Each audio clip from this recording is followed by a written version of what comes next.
সুপ্রিয় শ্রোতা ও দর্শক মণ্ডলী, আজকে এক বিশেষ কারণে ভিডিওটি করছি।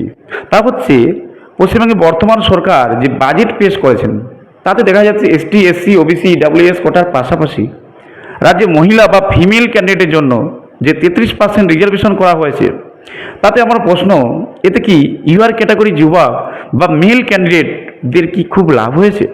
এটা আমার মেল ক্যান্ডিডেট যারা আছে, বেকার শিক্ষিত যুবক যারা আছো, তাদের কাছে এই প্রশ্নটা থাকলো। যেখানে বর্তমান এটা দাঁড়াচ্ছে, যদি সরকার কোনো চাকরির ক্ষেত্রে একশোটা সিট দেয়, সেখানে 20 থেকে 25টা সিটে হয়তো জেনারেল যুবকরা সুযোগ পেতে পারে, আবার নাও পেতে পারে। এটা কেন বললাম?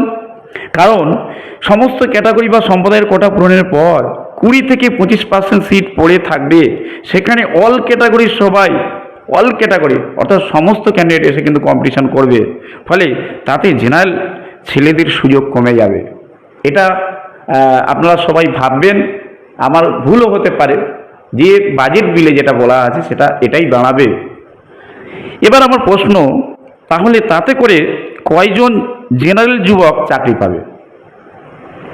তাহলে এই বাজেটে ইউআর ক্যাটাগরির যুবকদের কি খুব লাভ হয়েছে? এটা আমার প্রশ্ন বেকার যুবকদের কাছে।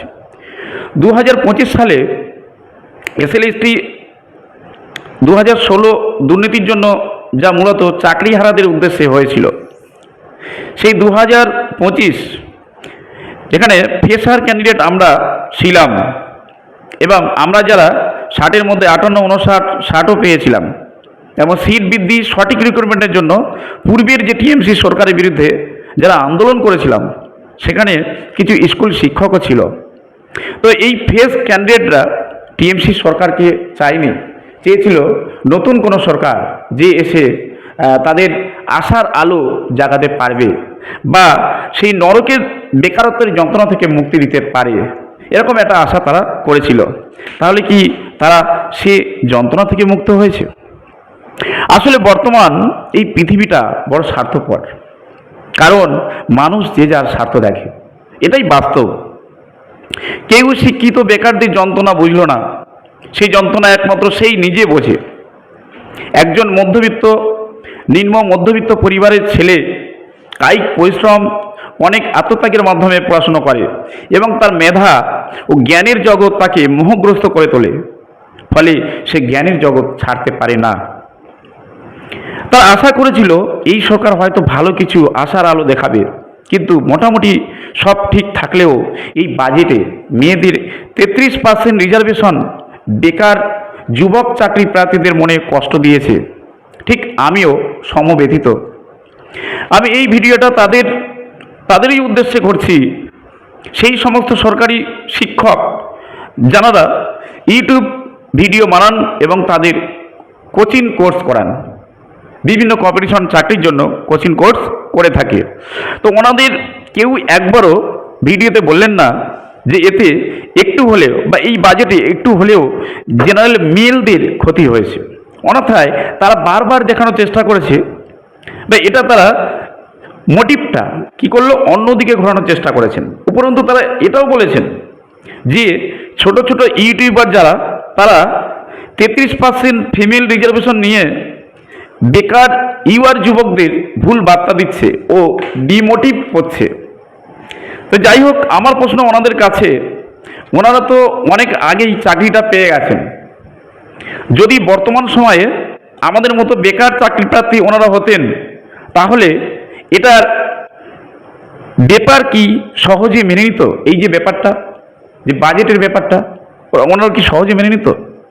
না, এটা ডিএ বাড়ানোর জন্য এই বক্তব্যের প্রতিফলন, না কোর্স বিক্রি করার জন্য। যাই হোক, কিছু একটা হবে, এটা ঠিক আমার জানা নেই। সেটা হতে পারে ডিএ বাড়ানোর জন্য হয়তো আনন্দে আপ্লুত হয়ে ওনারা এই মন্তব্য করেছেন, বা হয়তো নতুন কোনো কোর্স বিক্রি করার ধান্দায় তারা এটা বলেছেন।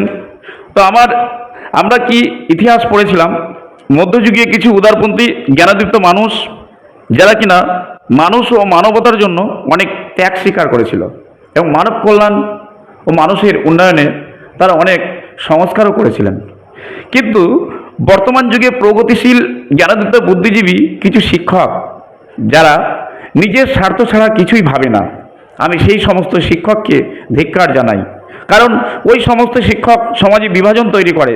সংবিধানে যেখানে লিঙ্গ বৈষম্য নেই, তাহলে মেয়েদের এই বিশেষ সুবিধা যুবকরা কি করে মেনে নেবে?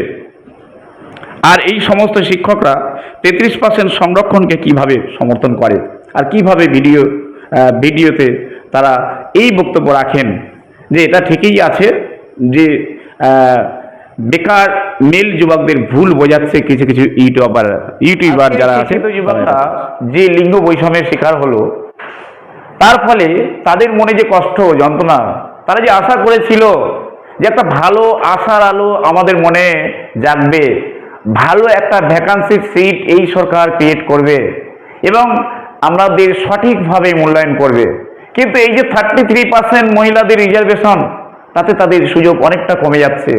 এতে করে পারবে কি সেই শিক্ষিত বেকার জেনারেল যুবক যারা, তারা চাকরির ক্ষেত্রে কম্পিটিশনের পেশাটাকে টিকিয়ে রেখে তারা কি লড়াই করতে পারবে আরও সময় নিয়ে, দীর্ঘদিন ধরে? না কোনো চলে যাবে অতল কোনো সাগরে, অতল অন্ধকার কোনো জগতে তারা কি হারিয়ে যাবে? না শিক্ষকতার পেশাকে ধরে রাখতে পারবে? এটা আমার বেকার শিক্ষিতদের কাছে এই প্রশ্ন। ভবিষ্যতে দেখা যাবে তারা কোন দিকে যাচ্ছে, ভবিষ্যৎ বলবে।